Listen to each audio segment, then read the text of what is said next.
Hi everyone, if you'd like to use OCD Recovery's coaching services, please reach out to Phil at ocdrecovery.com and he'll get back to you as quick as he can.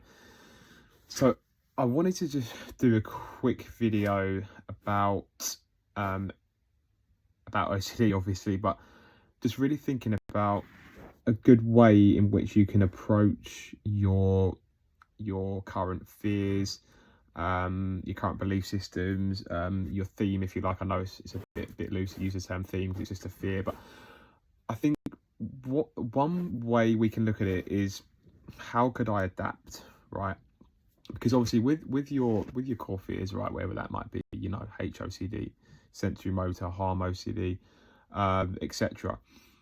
Obviously you're not trying to prove whether your fear is right or wrong, right, whatever that might be. So because obviously that's a compulsion and you don't want to be doing that, and that's just going to keep you stuck. That's conditional, and that's just not going to lead to robust recovery, right? So I think a good way to look at it is, how could I adapt to this situation if it were to happen? How could I adapt to this situation if it was true? Obviously we're not going to get certainty on that. We've got OCD. So I think just when you look at it from this angle, it's accepting of the worst case scenario. It's flexible. It's allowing for that worst case scenario to happen, and it's putting in the it's putting in the shock absorbers, if you like, to just say, hey, look, you know what, if this did happen, I could find a way to live with this. So let me give you an example, right? So I was working with Mo sort of fairly recently on stomach churning, right? So in terms of dating and stuff, when I'd go on dates for a long period of time, I'd have very sort of bad stomach churning, to the point where sometimes I'd feel really nauseated. And there's a point where I avoided dating for a long time because of this, and now I'm dating again, which is good. But there was a time where it was just this nausea and this stomach churning was just locked on every time I'd date somebody, in the dating phase, whether I'd be actually on the date or whether just, texting them outside of the date. And obviously after a while, you sort of come to realise that this thing, or this thought or sensation or this fear, whatever it is, this thing isn't going to budge, right? And, resisting that, I tried to resist it. I tried to be rid. Avoided dating, tried to do everything I could to be rid of the sensation, disputed till the cows came home.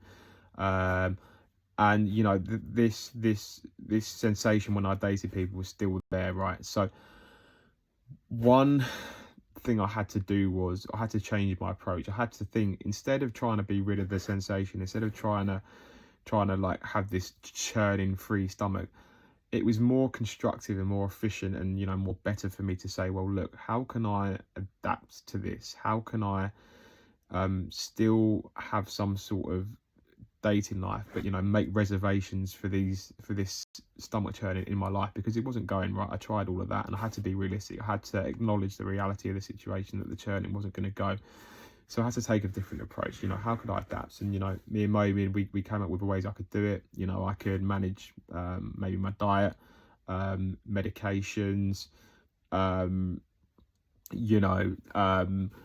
could like just chew my food more slowly. Like on a day, I could just slow down a bit, just be calm. But I could just do the best I could to wear the discomfort.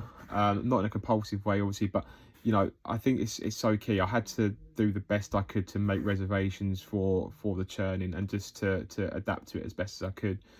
And when I sort of realised that this churning is going to be there, it really helped me, because it meant that I didn't resist the churning. Yes, it was still there whilst going on dates, but you're not adding that fear element to it. You're not adding that anxious about being anxious, or you're just not adding that extra layer. So when I sort of realized that this probably would be my dating life for now, for the time being, when the churning did arise, I was better able to adapt and manage it. I wasn't berating it as much. I was more welcoming of the symptoms. And then, like, whilst the symptoms were there, I was able to carry on throughout my day and do what I had to do. And then that's when the symptoms start to come down. You know, when you're engaging with life, not berating the symptoms for being there, you're just acknowledging that they're there without trying to change them. Obviously, Claire Weeks's book, Self-Help for Your Nerves, has a lot about that. But, you know, I only really progressed when I came at the mindset, well, how can I adapt to this? How can I, you know, see this as part of my life, and, you know, have the mindset that this could be there forever. And then I had to just change the plan of attack around that. So I think it's really important when you're looking at, you know, your core fears, when you're looking at what you're scared of, you know, fear of fear, you can think of the mindset of how can I adapt to this situation if it was, you know, to be there forever, or if it was true.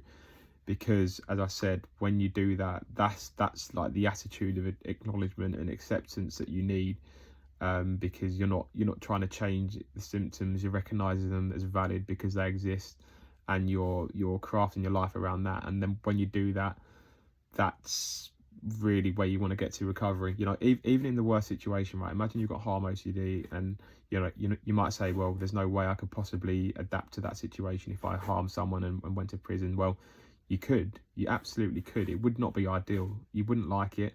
I'm not saying that you would, but there's people now who have had to adapt to such a situation. Otherwise, if they didn't, then, you know, prisons would be empty and no one would be in them. But, you know, people do adapt to pretty tough situations, and situations that we don't want. I'll give you another example. So my brother, he's just unexpectedly having a child, and, you know, he, in the first instance, he was very, very worried and, you know, scared, completely unexpected. He didn't want to keep it in the first instance, whereas his girlfriend did. And yeah, he's had to slowly adapt and acknowledge the uncertainties of life, you know, because it's not always going to go how we want to go. Things are going to come up, things are going to happen, a lot of things are out of our control, and all we can really do is adapt and adjust to those things as they happen. And in the first instance, yeah, it was a big shock for him. Then now he's come to a place where he's acknowledged and accept that, and now he's crafting his life around this thing that has happened. And now going forward, you know, he's acknowledged and accepted that, and has realised that this is going to be his life going forward. Obviously, I'm not saying there's anything inherently bad with having children or kids or anything like that, but it's just the fact of the matter is these things happen. You know, maybe in my case, when I had HOCD, I had to think, well, look, even if I am like homosexual, like, you know, I could find a way to adapt to that. I could find a way to adjust and still carry on with my life, and you know, crack on. And that was the mindset it had to be. I couldn't be trying to reject that or prove that or pretend that wasn't the reality that I was faced with. I had to just acknowledge and adapt to that situation. Obviously, it's very frightening for me going through HOCD, going through the taboo themes, especially, you know, POCD as well, trans OCD, etc. There's you know, those big taboo ones are very, very scary. But one of the main ways out of that is thinking, well, how can I adjust and see this as valid, and then, you know, break down your irrational beliefs on that, and then you just bring down the catastrophizing and, you know, start embodying that attitude of acceptance. So I think it's really key to just think about how you could find a way to adapt to the situation, no matter how bad or how scary it could be, because, you know, you'll find that somebody out there has adapted to that situation before. And, you know, if someone else has adapted to that situation before, then you definitely could too. I'm not saying it'd be easy. I'm not saying that you'd like it. I'm not saying that you'd want that to happen, but it's just the reality that faces us. You know, these things in life can happen. Things that we don't like is going to happen. Life's uncertain. We don't know what's going to happen from moment to moment. And the best thing we can do is just to adapt, and, just to adapt and really push forward in the way that we think's best, in response to those things which happen. So yeah, I think we just got to be realistic about those things, and, you know, having that mindset of adaptation is very, very helpful for coexisting and accepting our fears. So yeah, thank you for this, guys, and I'll see you on the next one.